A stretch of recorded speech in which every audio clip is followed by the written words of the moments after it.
Sabar netizen ya.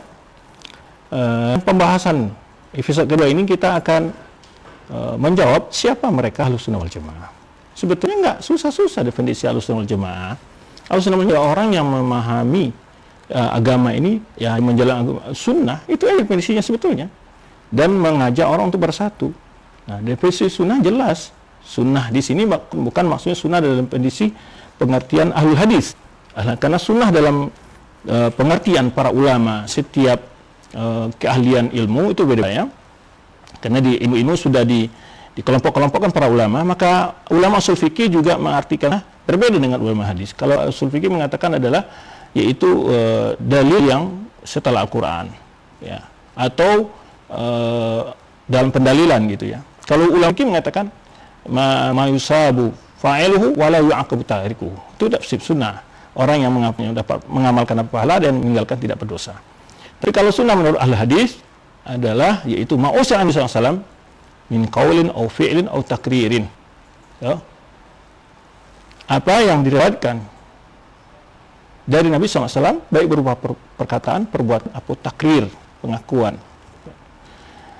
Tetapi sunnah dalam kita ahlus sunnah di sini adalah lawan ahlul bid'ah.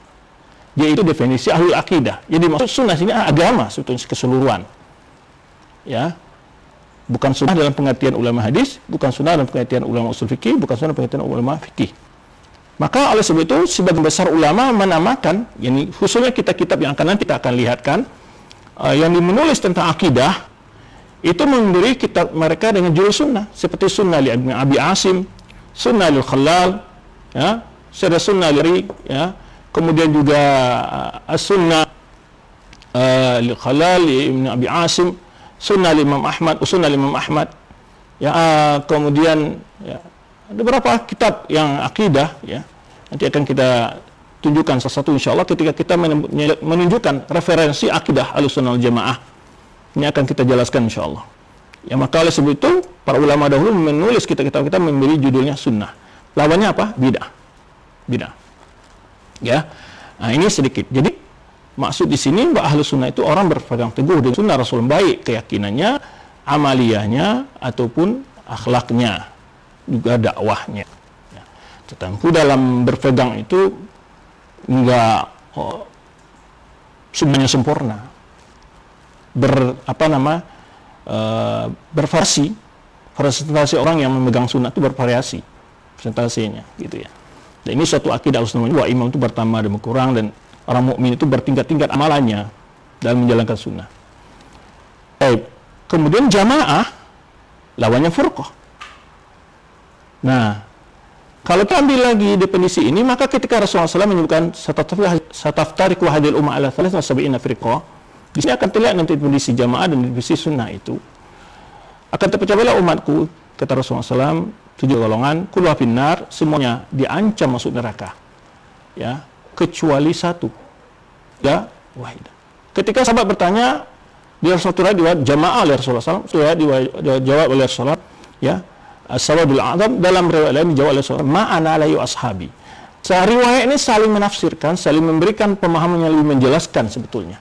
Jadi jamaah itu adalah orang yang tetap dalam jamaah yang telah dibentuk oleh Rasulullah, jamaahnya para sahabat. Jamaahnya para sahabat. Maka oleh sebab itu, dakwah yang mengajak kepada persatuan, orang mengajak kepada persatuan yang sudah dibangun oleh Rasulullah bersama sahabat. Bukan jamaah yang dibentuk baru-baru, ya, dalam berhubungan dengan keyakinan atau ormas atau apa saja, itu bukan. Sehingga kadang-kadang banyak sekali kita dapatkan ormas memakai ayat untuk memperjaga persatuan, ya, membacakan pada jamaahnya, lalu mendoktrin jamaahnya agar tidak berpecah belah dari jamaah yang telah dibentuk baru ini atau ormasnya. Padahal ayat itu maksudnya adalah umat Islam dalam jamaah yang telah dibentuk oleh Rasulullah SAW dan para sahabat jamaahnya, kemudian dilanjutkan para tabi'in, atba'at tabi'in. Nah, itu pengertian sunnah dan jamaah. Tetapi tadi kita katakan, kalau ulama-ulama menjelaskan, al-sunnah itu secara umum selain dari syiar Rafidhah, ya, itu definisi al-sunnah yang umum. Al-sunnah yang umum. Ya. Kemudian dan sebagian ulama tidak masukkan Jahmiyah, ya. Kemudian ada yang mendefinisikan lebih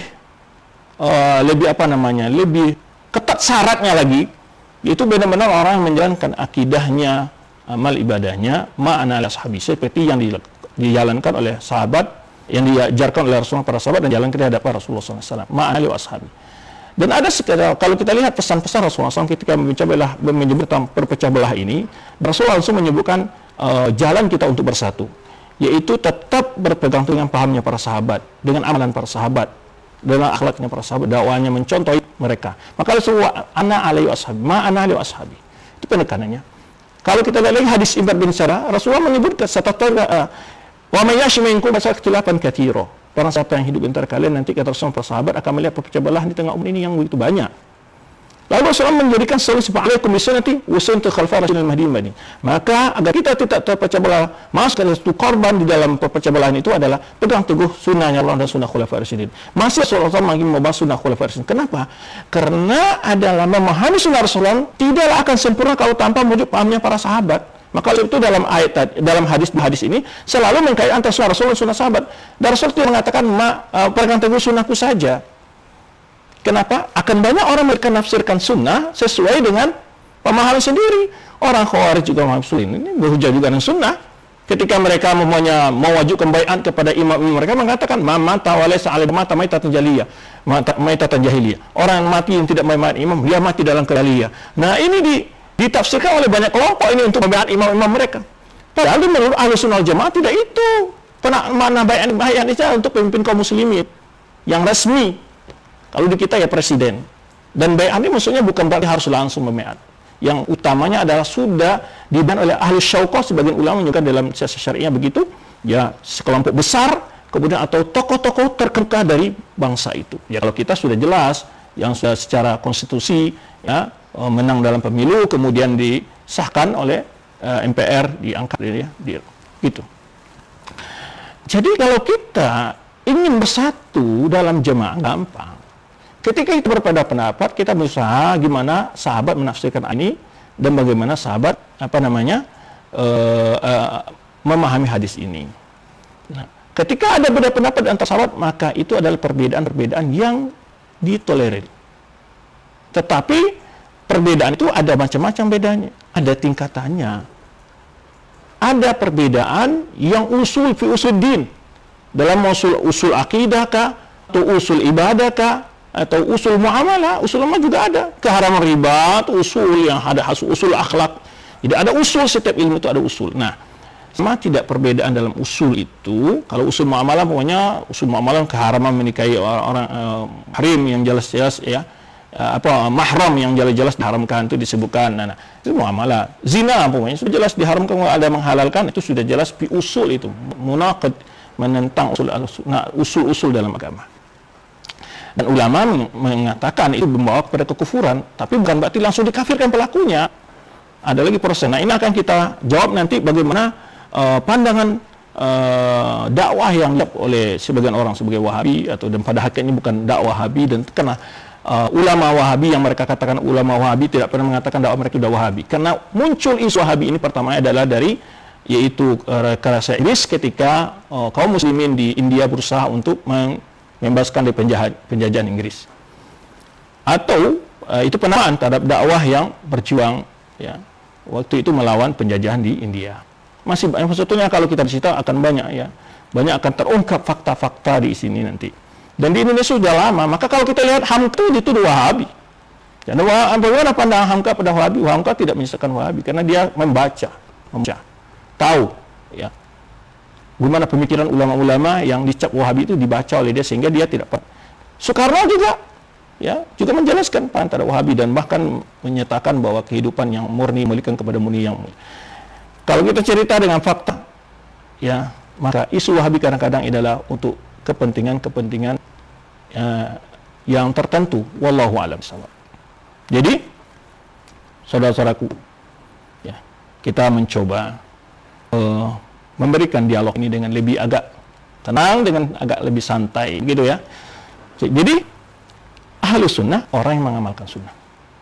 Bukan orang yang memberi uzur pribadinya untuk melakukan sunnah dengan alasan, saya sedikit malas, ya kayak tusuk sate, umpamanya. Enggak. Kalau orang berpegang dengan sunnah, dia walaupun hanya satu helai saja tetap dipelihara karena dia cinta terhadap sunnah. Jadi orang yang sunnah itu betul-betul mengamalkan, bukan sebagai iddia, sebagai pengakuan saja, tapi memang dibuktikan dalam amalnya.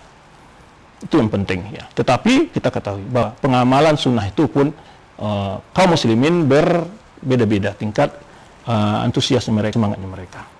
Tapi meninggalkan sunnah dalam artian pengertian dari ulama fikih tidaklah keluar dari Islam. Kalau pengertian jamaah Ahlussunnah Jamaah itu artinya sunnah itu bukan pengertiannya tentang pengertian menurut al-hadis, bukan pengertian menurut siapa? Usul fikih, ulama usul fikih, dan juga bukan untuk para fuqaha. Tapi ada ahli akidah. Maka lawannya apa? Adalah ahli bid'ah wal furqah. Karena bid'ah pasti adalah memecah belah. Nah, kalau kita deteksi sebenarnya banyak sekali perbuatan-perbuatan yang dinilai bid'ah itu telah memecah belah kita sehingga kita bermusuh-musuhan karena adanya tidaknya kita mencoba mengoreksi pemahaman-pemahaman kita itu ya dengan pemahaman para sahabat. Jadi intinya situ. Kalau untuk pegang dengan paham sahabat banyak segi Al-Qur'an seperti dalam surat Taubah ayat 100 ya. Kemudian surat An-Nisa ayat 115 ya. Wa may syakir rasul ba'da tabayyana wa tabi' ghayra sal mu'minin lima tawalla wa nasil jahannam wa sa'at masira.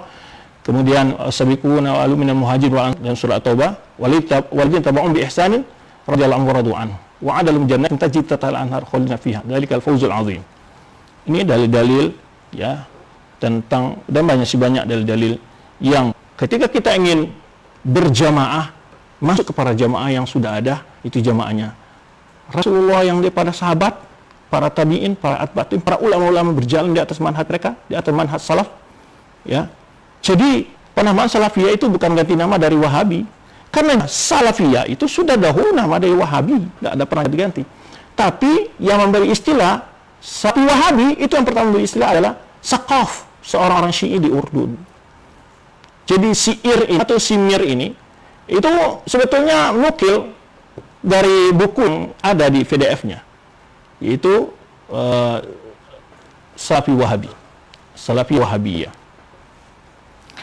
Ya, jadi kalau apa yang mereka lakukan, saya tahu dari mana bahan-bahan yang mereka ambil untuk menyebarkan syubhat-syubhat di tengah umat ya. Baik, jadi Ahlussunnah Jamaah itu sudah ada, sebenarnya telah kita sebutkan tadi di episode yang pertama bahwa Ibnu Abbas menafsirkan firman Allah SWT surah Al-Imran itu yauma tabyaddu wujuh wa tasdu wujuh, itu tafsirkan adalah ibyad wujuh Ahlussunnah wal aswad wujuh Ahlul-Bidah. Jadi istilah Ahlussunnah wal Bid'ah itu bukan baru lahir setelah adanya Abil Hasan Asy'ari, bukan. Sudah lama istilah Ahlussunnah itu ada. Sampai setelah terjadi fitnah di masa Ali bin Abi Thalib sudah jelas bergaris antara bid'ah, ada Khawarij, ada Syiah, Ahlussunnah. Ya. Maka nanti kita akan iya. Jadi oleh sebab itu Ahlussunnah ada pengertian yang khusus, sebagian ulama menjelaskan demikian, yang benar-benar secara akidah, dakwah manhajnya dalam pemahamannya mengikuti para salafus soleh, yaitu salafus soleh itu definisinya adalah berdasarkan kepada hadis Rasulullah SAW, khairun nasi qarni thumma alladhina yalunahum. Sebaik-baik manusia adalah kurun yang aku hidup di masanya, itu para sahabat maksudnya. Bukan termasuk juga Abu Jahal dan Abu Lahab, juga di zaman Nabi, tapi yang maksud itu orang beriman sama Rasulullah itu para sahabat. Kemudian generasi berikutnya itu para tabi'in, kemudian generasi berikutnya adalah sebenarnya ada atba' tabi'in. Kenapa Rasulullah menyebutkan ini yang terbaik? Agar kita di dalam jalan keagamaan menjadikan mereka sebagai kuwah. Dan mereka mendapat rezeki Rasulullah SAW tentang pemahaman mereka. Dalam menafsirkan ayat istiwa kah? Menafsirkan ayat uluk kah? Menafsirkan hadis nuzul kah? Maka nanti kita akan lihatkan kitab-kitab yang mengumpulkan perkataan para sahabat, para tabi'in, para atba' tabi'in yang menjelaskan tentang ayat uluk, tentang ayat istiwa, tentang hadis nuzul. Ya. Tuh. Jadi para sahabat ya yang dimuliakan Allah SWT, saudara-saudara seiman, ya sebetulnya pembahasannya agak panjang, tapi sedikit itu sudah jelas ya. Pemaham sunnah itu apa, siapa mereka sunnah ya, adalah orang-orang yang benar-benar mengamalkan, mempelajari sunnah, mengamalkannya, mendakwahkannya, dan berupaya untuk menjauhi hal-hal yang bertentangan dengan sunnah Rasulullah SAW ya. Nanti kalau kita bicara bid'ah, nanti suatu saat kita akan bahas, insyaallah di episode yang berikutnya kita mencoba menjelaskan kepada umat agar umat tercerahkan juga ya, di mana tuduhan-tuduhan itu juga tidak dibiarkan liar begitu sehingga menjadi suatu karena sebuah opini bila dibiarkan akan dianggap sebuah hakikat. Nah, perlu kita jawab dan perlu dijelaskan. Mohon maaf kepada netizen-netizen, coba antum semua jangan terprovokasi. Tenang aja, ya. Lihat aja penjelasan berdasarkan dalil-dalilnya, ya. Dan tetap objektif, jangan fanatik, jangan ta'assub, ya. Itu nasihat saya, ya, untuk jadi mereka yang ahli sunnah jamaah, jelas para sahabat, para tabi'in, kita merujuk ke sana sebuah hadis yang kita bacakan tadi. Jadi oleh sebab itu selalu di dalam dakwah kelompok yang dicap oleh kelompok lain itu sebagai kelompok Wahabi itu selalu mengatakan, kami adalah dalam beragama adalah memahami Al-Quran sesuai pemahaman para sahabat dan para salafus soleh. Itu intinya begitu. Berusaha merujuk, ya, dalam menafsirkan ayat yang berkenaan dengan nama dan sifat Allah, ayat ahkam dan seterusnya. Nah, ini manhaj yang dipakai, yang kami lakukan dan yang kami pelajari dan yang kami sampaikan pada umat. Jika itu adalah dicap sebagai Wahabi, tentulah orang-orang yang akan mengikuti para sahabat berupaya untuk mengamalkan sunnah Rasulullah SAW, ya, dengan nama-nama yang biasa. Rasulullah SAW diberi gelar-gelar yang juga tidaklah di zaman beliau, sahir, syair, ya, terus para nabi juga terus bermacam-macam tuduhan. Itu sudah namanya perjuangan dalam dakwah. Nah, tetapi bukan kita juga diam, kita harus buktikan bahwa tuduhan-tuduhan itu adalah merupakan fitnah dan kita harus memberikan fakta dan jawaban, ya. Dan silakan Anda lihat dalam tulisan saya sendiri di web saya atau ustaz-ustaz yang lain yang punya web, ya, atau ceramah-ceramah saya. Akan selama ini selalu kita mengajak kepada pemikiran kok tertentu atau selalu menghubungkan penafsiran penjelasan itu sesuai dengan penafsiran yang dijelaskan oleh para ulama-ulama. Demikian untuk episode yang kedua. Semoga kita jumpa lagi, jawab fitnah dengan fakta. Kita akan lanjutkan pada episode berikutnya. Terima kasih untuk netizen semua, para jemaah semua. Nasihat saya tadi, tenang, jangan melontarkan kata-kata tidak baik. Siapapun. Khilaf al-ilmi di atas ilmu. Berbeda pendapat para orang yang sedang menuntut ilmu, para da'i. Mereka berdasarkan ilmu. Maka ikuti saja perkembangan dengan memperhatikan penjelasan mereka masing-masing. Ya, siapa yang punya fakta, siapa yang punya data, itulah yang menegakkan dalil, siapa yang punya hujjah. Demikian, terima kasih. Mohon maaf jika ada hal yang kurang berkenan di hati antum semua. Wallahu a'lam bishawab. Subhanaka Allahumma bihamdika asyhadu an la ilaha illa anta astaghfiruka wa atubu ilaik. Tunggu episode yang berikutnya karena ini sudah malam. Kita akan sambung waktu yang akan datang. Assalamualaikum warahmatullahi wabarakatuh.